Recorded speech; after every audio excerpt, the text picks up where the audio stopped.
Son las 7 de la mañana con 20 minutos. Vamos a presentar a ustedes un gráfico muy interesante que nos revela cuál sería la primera reacción, la primera impresión de los actores de los mercados internacionales sobre el último nombramiento de ministros, pero específicamente hay que decirlo del nuevo ministro de Economía del Ecuador, Richard Espinosa. Ahí vemos dos líneas. La línea del precio del petróleo, que es la línea verde. El petróleo ya superó los $70 en esta jornada.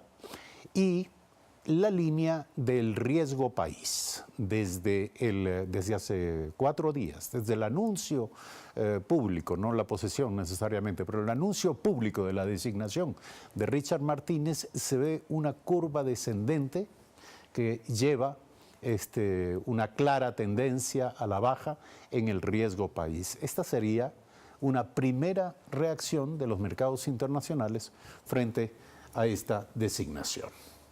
Continuamos, vamos a hablar de esto y otros temas con nuestro invitado, cuando son las 7 de la mañana, 21 minutos, Paul Granda, secretario nacional de Gestión de la Política, ex ministro de Obras Públicas. Así es.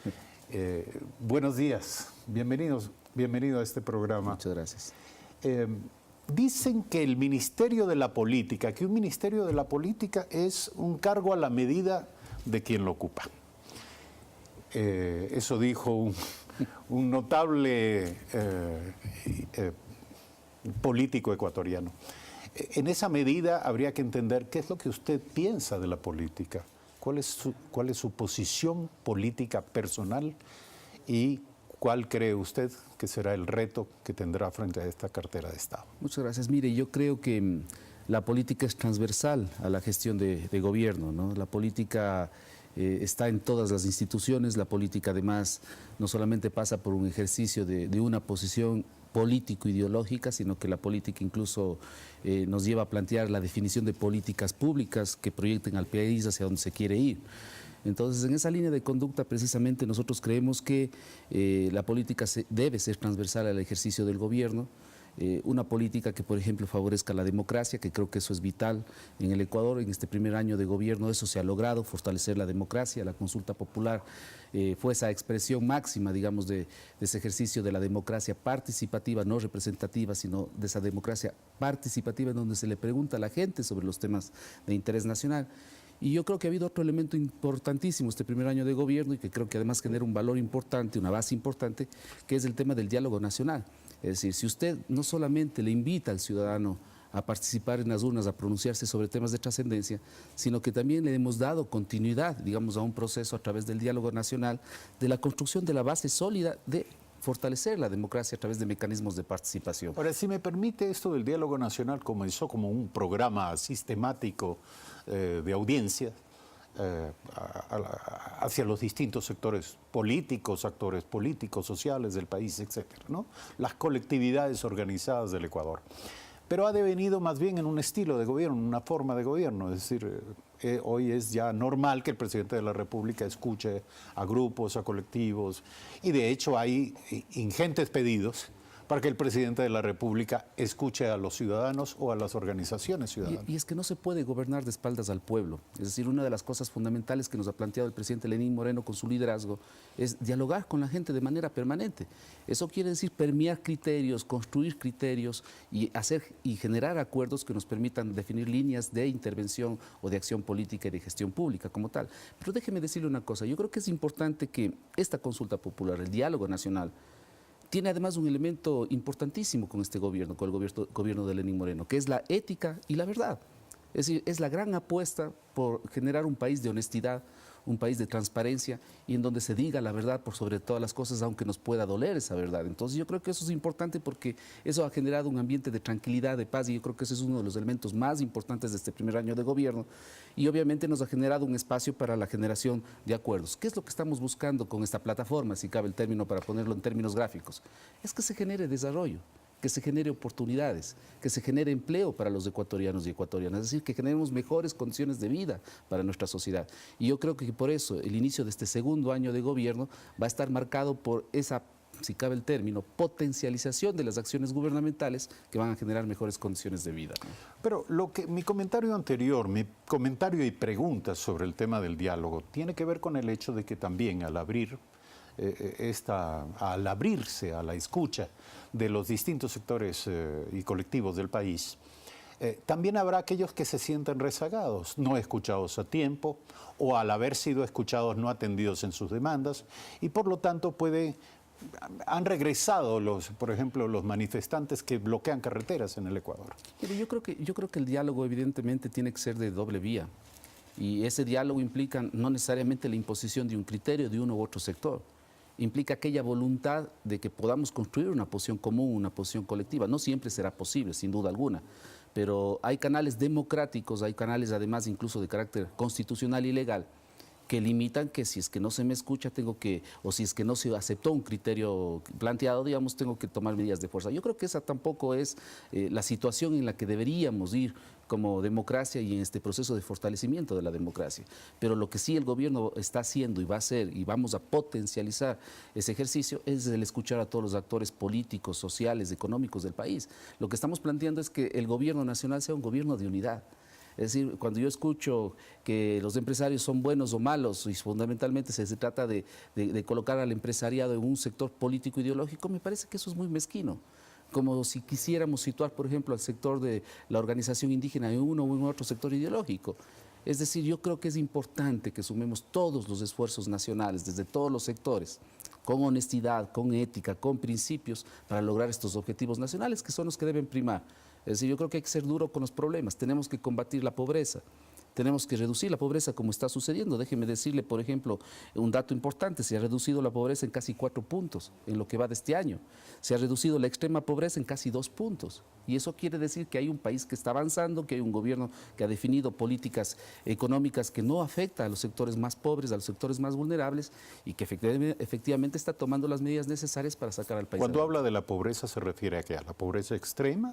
Cuando me refiero a la pobreza, me refiero a la ¿Qué pobreza de un 24.4 a un 21.9%, es decir, y cuando me refiero al dato de la extrema pobreza de un 9.5 a un 7.8%. Es decir, estamos avanzando, el país está caminando y eso es importante decirlo. Y en este ambiente de paz, en este ambiente de consenso, en este ambiente de acuerdos, lo cual no quiere decir que no tengamos un gobierno que tome decisiones, por supuesto. Un gobierno que, por ejemplo, cuando plantea el plan económico, toma la decisión de no afectar a los sectores más vulnerables, a los sectores más pobres. ¿Sí? Cuando se generaba ya toda una apología de que iba a haber un paquetazo según algunos sectores de la oposición. Entonces yo creo que hay que pasar de esa política en donde la verdad, los principios priman y dejando de lado una política de la especulación y de la demagogia que creo que le hace mal al país, le hace mal al desarrollo del Ecuador. ¿Habrá nuevos cambios? ¿Se refiere en el gabinete? Mire, el gabinete es siempre, yo diría, cambiante. No, por varias circunstancias, a veces hasta por circunstancias de carácter personal, digamos, pero yo creo que lo que no puede cambiar es una política de gobierno y en eso yo creo que estamos absolutamente claros. Entonces no lo claros, descarta ¿no? usted, podría haber nuevos cambios. Siempre sucede, un gabinete es cambiante, ¿no? Le consulto precisamente sobre lo anterior que usted dijo. Usted dijo hay un tema ético y de valores. ¿Sigue siendo la lucha contra la corrupción el principal eje de la política nacional? No necesariamente. Es decir, es por supuesto uno de los más importantes y en eso no vamos a claudicar. Es decir, la lucha contra la corrupción es una acción inclaudicable de este gobierno en donde, como ustedes habrán podido apreciar, digamos, y se ha demostrado, se ha dejado que las instituciones sean las que actúen frente a este tipo de acontecimientos que efectivamente afectan al país. Pero para nosotros es mucho más importante, digamos, desde el punto de vista de escala, insisto, sin dejar de ser importante el tema de la lucha contra la corrupción, la lucha contra el desempleo, la generación de oportunidades para los ecuatorianos, la atención a los grupos vulnerables, a los grupos sociales, a través de todo lo que representa el plan Toda una Vida. Entonces, esos elementos que son parte incluso de nuestro plan de gobierno, al cual estamos obligados a cumplir de acuerdo a lo que establece la Constitución y la ley, efectivamente va a ser parte de ese ejercicio de un segundo año de gobierno en donde vamos a potencializar esas políticas. El presidente de la República ha vuelto a hablar de socialismo. Justo en el momento en que se designa como ministro de Economía a Richard Martínez, un representante de los gremios empresariales. ¿Cómo entender esta compatibilidad entre una cosa y otra. No es incompatible.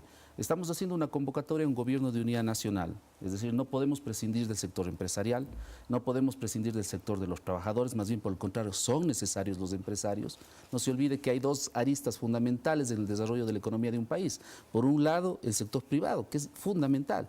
Es decir, si usted tiene un sector privado que no desarrolla acciones, que no desarrolla políticas, que no tiene oportunidades, usted va a tener una economía que no es equilibrada. Si no tiene usted por el otro lado un gobierno que sea equilibrado, un gobierno que sea austero, pero que sea eficiente y que tenga una calidad de gasto que permita precisamente resolver los problemas de la gente, usted va a tener un problema en la economía. Entonces, estos son dos pilares fundamentales para el desarrollo económico nacional. Entonces, todos son necesarios, empresarios, trabajadores, estudiantes, organizaciones sociales, organizaciones políticas, que con una actuación madura contribuyamos no solamente con la crítica, sino con ideas para lograr los objetivos nacionales. Entonces, primero, un gobierno de unidad nacional.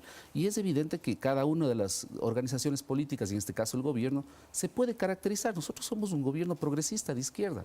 Privilegiamos las luchas sociales, privilegiamos la atención a los sectores más vulnerables, privilegiamos la lucha contra la pobreza. Ese es nuestro objetivo fundamental. Pero se dice que ahora el signo es el del pragmatismo.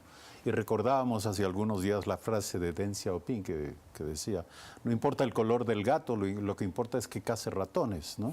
Y así se daba lectura a esta designación del nuevo ministro de Economía. ¿Usted está de acuerdo con eso? ¿El presidente de la República ha decidido ser pragmático en esta materia? Si usted quiere, somos un gobierno de izquierda, progresista, socialista, pragmático. Es decir, queremos, y fundamentalmente nuestras políticas buscan resolver los problemas de la gente.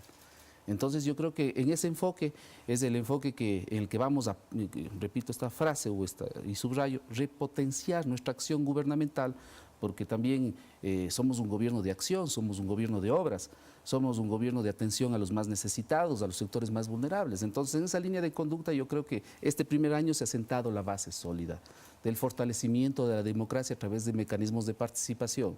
¿Sí? Hemos apostado a la verdad, hemos apostado a la ética, y yo creo que eso es fundamental. A partir de ahora, por supuesto, vamos a ponerle mucha más fuerza, no quiere decir que no lo hayamos hecho, a las acciones de gobierno efectivamente que nos permitan generar un Ecuador en desarrollo, un Ecuador de futuro, un Ecuador de esperanza, ¿no? Usted pasa del Ministerio de Obras Públicas al de Gestión de la Política. Antes construía puentes físicamente, sí, ahora le va a tocar hacer otro tipo de puentes. Sí. ¿Hacia qué sectores? Hacia todos. Hacia todos, cuando exista la posibilidad de un diálogo franco, sincero, en donde dejemos nuestros intereses particulares y pasemos a discutir sobre los intereses colectivos. Hagamos de la política, digamos, un acto ético, un acto de principios, un acto de valores. No dejemos que la política sea demagogia o intereses particulares, es decir, que en función de cuántos votos me puede dar una u otra posición, digamos, ejerzo una acción política. Nuestra propuesta es que podamos todos sentarnos en una mesa de trabajo y partiendo de que tenemos criterios distintos, podamos lograr acuerdos y consensos en función y en beneficio de la gente. Ahora le toca asumir esta tarea de cara al próximo proceso electoral, las elecciones intermedias. Y cuando se acercan las elecciones se rompen los acuerdos, antes nos saludábamos, ahora ya no, antes resaltábamos coincidencias, ahora resaltamos diferencias, etcétera. ¿Está usted consciente de que le va a tocar gestionar este momento del gobierno? Por supuesto, y sabemos que no deja de ser complejo. Estamos convencidos además que desde una posición progresista a nivel nacional hay que tender, como usted decía, en términos gráficos, puentes, hay que tener canales de diálogo, si ponemos otra vez un término de obra pública, vías para esa conexión entre los diferentes actores políticos. Creemos que hay que constituir un gran frente progresista, un gran frente de izquierda, digamos, que nos permita seguir defendiendo prioritariamente las causas sociales, el generar un país de oportunidades, un país de equidad. Entonces, en esa línea de conducta nosotros vamos a actuar, por supuesto. Ahora, cuando habla de un frente de izquierda, deja fuera algunos miembros del gabinete. Yo, si usted quiere, hablemos de un frente progresista, pero mire, yo creo que, insisto, este es el momento también en el que debemos privilegiar el pragmatismo, debemos privilegiar el hecho de que necesitamos el concurso de todos para sacar el país adelante. Lo que está claro es que el gobierno tiene una política, el presidente Lenín Moreno tiene claro la línea hacia la cual está conduciendo al país. Y en esa línea de conducta, por supuesto, todos quienes somos parte de su equipo estamos alineados, como no puede ser de otra manera, digamos. Estamos alineados y vamos a poner nuestro mejor esfuerzo para sacar adelante al Ecuador. Bueno, damos por inaugurada esta relación de contacto e información con usted en calidad de flamante secretario de Gestión de la Política ya tocará analizar en otras oportunidades lo que va aconteciendo. Gracias. Seguiremos haciendo puentes, eso usted no se despreocupe. Vamos a hacer puentes, obviamente, de ese diálogo, de ese consenso y en beneficio del país. Esa es la línea de conducta del Gobierno Nacional. Gracias por aceptar la invitación a este programa. 7 de la mañana, 35 minutos. Regresamos.